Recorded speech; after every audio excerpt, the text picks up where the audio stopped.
పరిస్థితి చాలా హీనమైపోయినప్పుడు సాతాను నన్ను అనేవాడు, ఇంకా నమ్మకం ఉందా దీన్ని జయిస్తావని. ప్రతిసారి నేను సాతానుతో చెప్పేవాడిని, ఎప్పటికీ నేను నా దేవుణ్ణి నమ్ముతున్నాను, దేవునికి స్తోత్ర, ఎప్పటికైనా నేను నా దేవుణ్ణి నమ్ముతాను.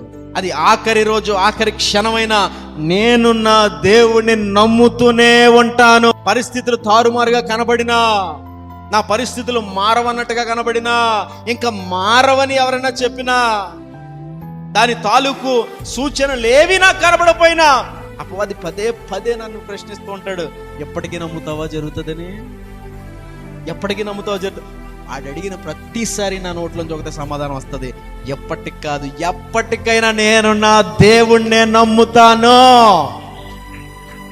ఎప్పటికైనా నా దేవుణ్ణే నమ్ముతాను.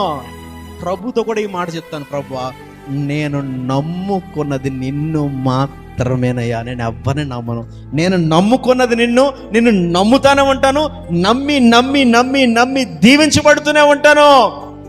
దీవెనేది కనబడకపోయినా నేను నిన్ను నమ్ముతానే ఉంటాను. అంధకారం కనపడినా, చీకటి కనపడినా, చచ్చిపోతున్న ఆఖరి క్షణంలో కూడా నేను నిన్నే నమ్ముతానయ్యా, ఎందుకంటే నా ప్రాణ స్నేహితుడవు నువ్వే, నాకు తెలిసిన అత్యంత సన్నిహిత సంబంధము నువ్వే. మరి నాకు అంతగా తెలిసినోడిని నమ్మకపోతే ఎవరిని నమ్ముతాను? దేవునికి స్తోత్రం.